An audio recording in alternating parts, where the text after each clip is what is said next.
안녕하십니까, 장 대표입니다. 자, 소개될 코인은 리플코인입니다. 자, 리플코인 현재 시점 미국의 PPI 지수 생산자 물가 지수가 발표하고 나서 대부분의 코인들이 상승력을 가져오고 있습니다. 물론 미국의 증시 또한 상승력을 같이 가져오고 있죠. 자, PPI 바로 생산자 물가 지수입니다. 자, 생산자 물가 지수는 무엇을 말합니까? 다음 CPI 소비자 물가 지수가 긍정적으로 나올 것이다 라고 판단할 정도로 생산자 물가가 예상치보다도 더 낮게 나왔습니다.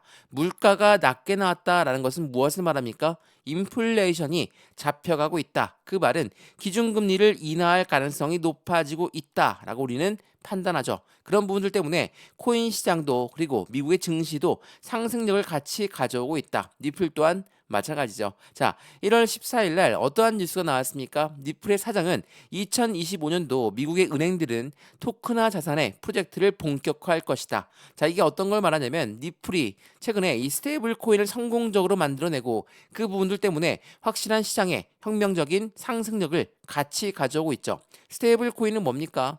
달러와 1대1로 연동되는 코인이다. 이 말인즉슨 미국이란 나라가 달러를 더욱더 많이 활용할 수 있도록 만들어낸다. 그래서 미국의 트럼프 대통령이 이제 1월 20일 날 취임을 하죠.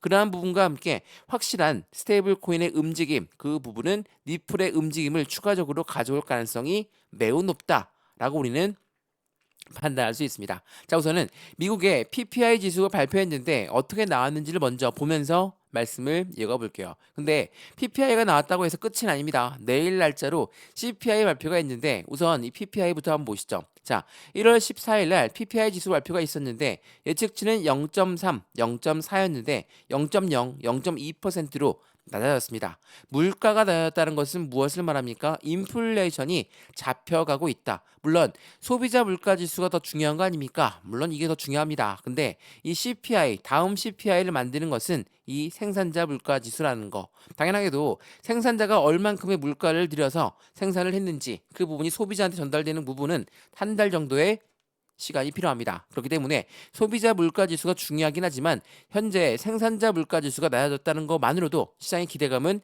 크게 움직이고 있다는 거. 이거는 미국의 주식시장 또한 코인 시장 또한 같은 커플링에 대한 모습을 보여주고 있다는 겁니다. 왜? 우리가 이 금리 인하가 왜 이렇게 중요한 것이냐? 우린 코인만 올라가면 되는 거 아니냐? 라고 말씀하신 분들도 있더라고요. 자, 생각을 한번 해보시죠. 우리가 집을 샀는데 대출을 받습니다. 대출 금리가 올라가면 어때요? 우리 부담스럽죠? 샀던 집을 다시 팔 수도 있어요. 근데 고래라고 하는 세력들은 누굽니까? 기업이고 기관이죠. 이러한 아이디에 투자했습니다. 어디에? 주식에 투자하고 코인에 투자했어요. 근데 금리가 내려간다라는 것은 투자 자금이 더욱더 늘어날 수 있겠죠. 금리가 동결한다거나 금리를 인상한다면 투자 자금을 다시 회수할 수도 있겠죠. 이러한 부분들이 있기 때문에 우리는 이 금리 인하가 굉장히 중요할 수밖에 없어요. 혹시라도 1월 달 금리를 인하하지 않는다 하더라도 1월 20일 날 트럼프 대통령이 당선되고 취임을 하게 되면 뭐라고 했습니까? 금리 인하의 발언권 또한 미국의 대통령이 할 수 있도록 그 부분을 만들어냈다는 거. 이 부분도 굉장한 상승에 대한 모멘텀을 지지하고 있다라는 거. 그 부분을 다시 한번 체크하시면 좋을 것 같고요.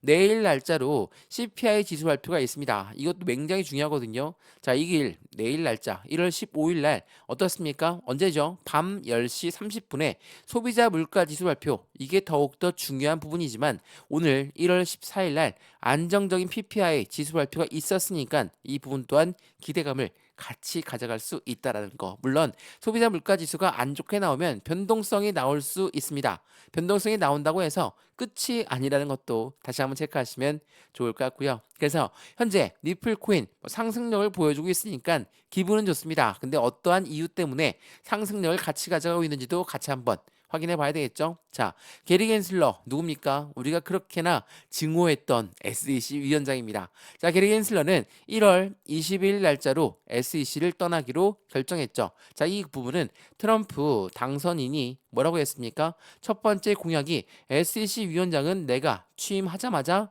자를 것이다. 어때요? 1월 20일 날 사인 발표를 했죠. 공약 중에 첫 번째가 지켜졌다. 그러면 리플은 SEC한테 가장 압박을 많이 당했습니다. 참고로 얘기하면 여기 SEC는 미국의 증권위원회입니다. 자, 증권위원회에서 뭐라고 합니까? 리플, 너희는 증권이니까 우리 증권법을 따라야 돼. 라고 이야기하면서 시장을 압박했죠. 이거 모르시는 분들은 없을 겁니다. 지금이야 리플이 3,000원 이상에서 왔다 갔다 하면서 현재 3,800원까지 끌어올렸지만 그 한 달 전만 하더라도 얼마였습니까? 1,000원대 밑에서 왔다 갔다 하는 모습만 4년 동안 보였다라는 거. 그 부분을 이제서야 깨고 올려놨다라는 거. 이 부분을 다시 한번 체크해 보시면 너무나 좋을 것 같고요. 1,000원대 라인을 지지하고 못 올라가게 막았던 이유가 바로 여기 SEC 위원장이었다는 것도 다시 한번 체크하시면 너무 좋을 것 같습니다. 1월 15일 날짜로 SEC가 항소를 할 것이다. 말 것이다. 말은 많아요. 근데 우리는 항소한다라는 부분의 가정하에 대응 전략을 가져가야 되겠죠. 무조건 긍정적일 수만은 없기 때문에 항소한다는 조건 하나로 어떻게 대응을 할까? 물론 1월 15일이 항소한다고 해서 끝나는 게 아닙니다. 1월 20일 가장 중요한 트럼프 전 대통령의 취임식 있고 나서 확실한 친암호화폐 정책들이 나온다. 그러한 부분들의 기대감이 더욱더 커질 수 있다는 것도 다시 한번 체크하시면 좋을 것 같고요. 이러한 부분들 때문에 리플 코인 상승에 대한 모멘텀은 여전히 강력하다. 라고 우리는 판단할 수 있죠. 자, 현재 시점 1%, 1.4% 상승하고 있습니다. 많이 올라간다고 영상 찍어 올려드리는 거 아닙니다. 지금 한 달 동안 그리고 한 달 넘게 이 박스권 라인을 유지하고 있습니다. 물론 그 전까지는 3,500원 라인을 돌파하지 못했던 부분에서 해당 3,500원 라인을 기준점을 두고 뚫고 올라갔냐 아니면 다시 내려왔냐, 자 이러한 부분들이 계속 반복적으로 보여줬던 반박스권 라인을 확인할 수 있었습니다. 자 우리가 이 리플 코인을 투자할 때 계속 올라가기만 했습니까? 아니죠. 계속 내려가기만 했습니까? 아닙니다. 물론 지난 2021년도부터 24년도 11월 달까지 횡보 라인을 가져오긴 했지만 여기서도 계속적인 변동성을 보였지만 어때요? 결국은 상승력을 갖고 왔죠. 그 이유가 뭐였습니까? 리플 코인의 변함없는 모멘텀에 있었습니다. 우리는 올라갈 때 경험도 있었고 떨어질 때 경험도 충분히 있었거든요. 근데 이렇게 길게 횡보하다 보면 또 한 번 급락 나오는 게 아니냐, 또 매도를 빠르게 해야 되는 거 아니냐라는 생각들을 가질 수밖에 없습니다. 근데 생각 한번 해보시죠. 지난 2,000원대도 마찬가지고 지난 1,500원대 그리고 21년도부터 2024년 11월 달까지 이렇게 1,000원대 라인을 돌파하지 못하는 모습을 보였기 때문에 우리는 힘든 시점을 기억합니다. 근데 어떻게 계단식 상승력을 통해서 이 가격대가 맞는지 아닌지 테스트하는 과정을 가져가고 있다는 거. 지난 12월 달부터만 확인해 본다 하더라도 어때요? 그냥 쭉 횡보했습니까? 쭉 떨어졌습니까? 그렇지가 않죠. 상승했다가 하락했다가 상승했다가 하락했다가 다시 상승력 나오기 전에 횡보 라인, 또 한 번의 상승력. 이제는 4,000원 라인대를 돌파하려는 시도를 하고 있는 리플 코인. 리플 코인에 말씀드렸던 모멘텀이 변동이 없었다. 라는 것은 뭡니까? 모멘텀이 CBDC라는 디지털 화폐의 중추적인 역할을 하고 있는 게 바로 리플 코인. IMF라는 국제통화기금도 니플과 손을 맞잡고 해당되는 CBDC를 개발하고 있죠. 도대체 뭐가 있습니까? 스테이블 코인. 스테이블 코인은 미국의 달러와 굉장히 밀접하게 연결되어 있다라고 말씀드렸죠. 이거는 미국이 최근 들어서 달러의 힘이 굉장히 약해졌거든요. 그 이유는 뭐였습니까? 많이 말씀드렸던 브릭스입니다. 자, 브릭스라는 연합. 당연히 러시아와 중국을 필두로 해서 만든 연합이지만 탈달러를 외치는 나라답게 미국 입장에서는 굉장히 껄끄러울 수밖에 없습니다. 왜? 달러를 이용 안 한다는 것은 미국의 힘이 약해질 수밖에 없는 결과를 가져오죠. 근데 최근에 사우디까지도 여기에 합류했다. 라고 한다면 미국은 충격을 받을 수밖에 없습니다. 그래서 미국의 트럼프 대통령은 뭐라고 합니까? 우리가 달러와 해당되는 코인 시장을 같은 비축 자산으로 만들겠다. 라는 부분은 그만큼 달러를 많이 이용하겠다라는 부분으로 확인하셔도 충분합니다. 또 하나 뭐가 있습니까? 세 번째로 IPO 그리고 ETF. 자, 이 두 가지 부분은 누구의 승인이 필요합니까? SEC의 승인이 필요합니다. 최근 들어서 JP모건이 해당되는 ETF에 대해서 리플 ETF가 나올 확률이 높다라는 리포트 자료가 나오고 있는 그 부분은 당연히 SEC 위원장이 이제 곧 1월 20일 날 바뀌기 때문이라는 것을 다시 한번 체크하시면 좋을 것 같고요. 이러한 부분들이 있는 상승에 대한 모멘텀답게 우리는 어떻게 매수와 매도의 관점을 가져갈까? 비중 관리는 어떻게 해야 될까? 또 하나, 앞으로 수익 구간은 어떻게 하면 극대화로 만들 수 있을까? 이러한 부분들을 하나씩 체크를 해봐야 되겠죠? 오늘 이러한 부분들을 하나씩 말씀을 드릴 거니까 오늘 영상 끝까지 시청하시는 걸 추천드리고요. 영상 본격적으로 시작하기 전에 구독과 좋아요, 알림 설정 아랫부분에 따봉 버튼까지 눌러주시면 너무나 감사하고요. 왼쪽 하단에 보시면 링크 있습니다. 링크 클릭하시면 저희 쪽 톡방으로 연결되실 거니까 매수와 매도의 관점은 어떻게 가져갈지, 비중 관리, 그리고 단기적인 수익 구간도 어떻게 만들어 갈지 이러한 모멘텀과 함께 같이 한번 확인해 보시면 더욱더 좋을 것 같습니다.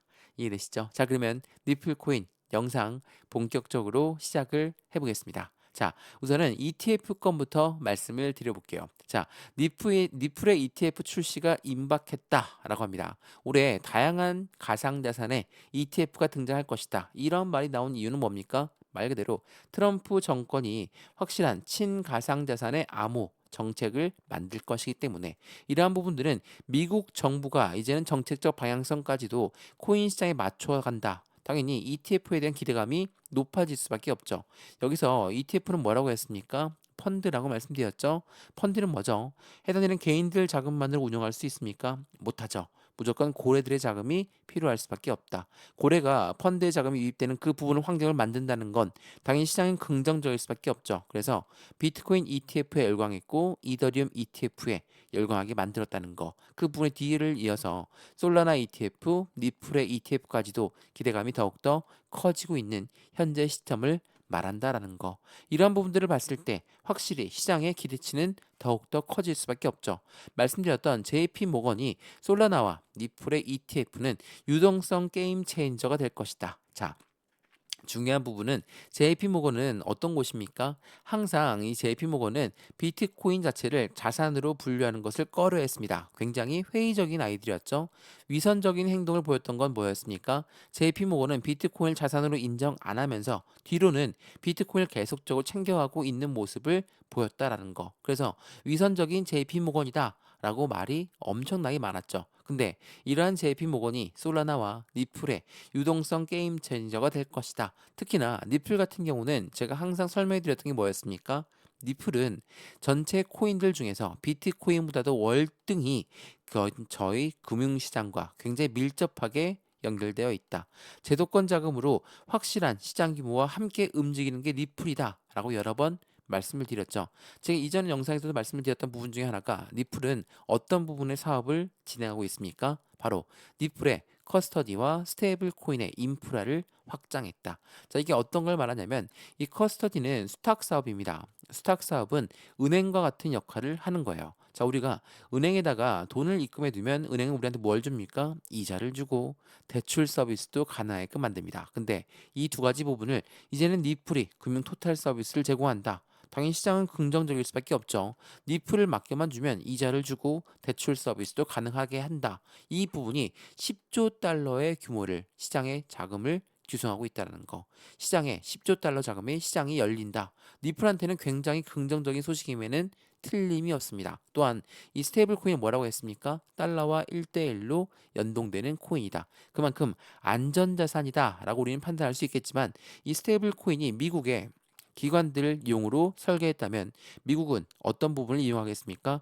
국제 무역에서 이용 가능한 시스템을 만든다. 이러한 부분이 바로 니플의 커스터디와 스테이블 코인의 움직임에서 확실한 기대 가치가 더욱더 크게끔 만들어주고 있죠.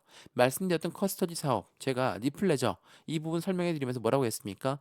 비담보 대출이 가능한 부분을 도입했고 EU, 유럽에서는 ETP가 이미 나오면서 규제를 준수하고 있는 펀드가 나오고 있다.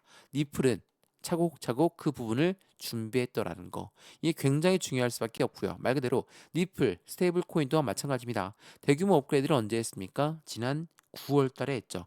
자, 지난 9월 달에 어떤 부분에 해당되는 스테이블 코인이 말이 나왔습니까? 자, 이 부분 보시면 굉장히 중요한 부분인데 이 스테이블 코인이 나오면서 기관용으로 설계한 이유가 분명히 있고 이 두 가지 업그레이드를 했거든요. 하나는 니플은 유동성과 거래를 중점으로 한다. 자, 첫 번째로 이 스테이블 코인을 기관용으로 설계했다는 것은 무엇을 말합니까? 국제 무역에서 이용 가능한 시스템을 만드는 과정. 두 번째로 니플은 이 스테이블 코인이 거래가 되면 될수록 수수료로 니플이 이용된다. 그 부분이 유동성과 거래를 중점으로 하는 부분인데 이용된 수수료는 소각되기 때문에 니플의 희소성의 가치는 당연히 올라갈 수밖에 없다. 이러한 부분들이 당연히 시장의 기대치가 커질 수밖에 없게끔 만들어주고 있다라는 거. 그럼 어떻습니까? 현재 시점에 니플 코인 추가적인 폭등력은 당연히 나올 수밖에 없을 것이고 제가 2021년도 비교를 분석 많이 해드렸는데 월봉 보시면 그 부분이 나오거든요. 좀 확대해서 보겠습니다. 자, 2021년도엔 누가 대통령에 취임합니까? 바로 바이든 현직 대통령입니다. 취임하자마자 어때요? 바로 상승력을 5개월 동안 연속적인 상승력을 보였습니다. 이분 해당되는 바이든 대통령이 이렇게나 취임했음에도 불구하고 올랐던 이유는 뭡니까? 정책이 바뀌었다는 그 부분에 대해서 정권이 바뀐다는 그 기대감이 상승했다. 근데 정책상 SEC 위원장을 게리 겐스를 세우자마자 어때요? 4년 동안 1,000원대 라인을 돌파하지 못하는 모습을 보였죠. 근데 2024년도 11월 달에 트럼프 대통령이 당선되면서 뭐라고 합니까? 나는 가상자산 시장의 대통령이 될 것이다. SEC 위원장은 잘라버릴 것이다. 코인은 비축해서 우리는 미국이란 나라는 코인 시장의 수도가 될 것이다. 이러한 공약들을 마구잡이로 내놓다 보니까 어때요? 11월 당선되자마자 상승력, 12월 상승력, 1월 달 현재도 상승력. 그러면 추가적으로 지난 바이든 대통령 때와 마찬가지로 올라간다면 정책을 구성하고 내각을 구성하고 예산을 집행한다. 차례대로 올라갈 수밖에 없어요. 근데 이게 월봉입니다. 이렇게 쭉 급등한다는 게 아니라 상승과 하락을 반복적으로 보여주면서 움직인다는 거. 이러한 부분들이 니플한테는 긍정적인 시너지 효과를 갖고 올 수밖에 없다라는 걸 다시 한번 체크해 보시면 좋을 것 같고요. 이러한 부분들을 통해서 우리 니플 코인을 어떻게 매수하고 어떻게 매도해서 진행을 할 것인가, 비중 관리는 어떻게 해야 될까, 또 하나 앞으로 수익과는 어떻게 하면 극대화로 만들 수 있을 것인가. 그냥 들고만 있는다고 수익이 더 늘어나는 것은 아닙니다. 단기적인 차익 시점 물량도 저점에서 매수했다면 고점 라인에 매도 시점 잡아야 되겠죠. 이러한 부분들 하나씩 잡아 드릴 거니까 항상 말씀을 드렸던 투자의 모든 가용 금액이 틀리시고 모든 분들이 매입 단가 틀립니다. 그래서 한 분 한 분 따로따로 직접 잡아 드릴 거니까 확실한 수익관을 함께 만들어서 가장 큰 수익의 극대화시킴을 가져가면 좋겠습니다. 이해되시죠? 자, 리플코인 영상 여기까지입니다. 영상 유익하였으면 구독과 좋아요, 알림 설정 아랫부분에 따봉 버튼까지 눌러주시면 너무나 감사하고요. 왼쪽 하단에 보시면 링크 있습니다. 링크 클릭하시면 톡방으로 바로 연결되실 거니까 들어와서 매수와 매도의 방법까지도 실시간 대응도 함께해서 확실한 수익을 더욱더 극대화해서 가져가시면 좋겠습니다. 이해되시죠? 영상 여기까지입니다. 언제나 성공적인 투자 정말 진심으로 기원합니다. 감사합니다.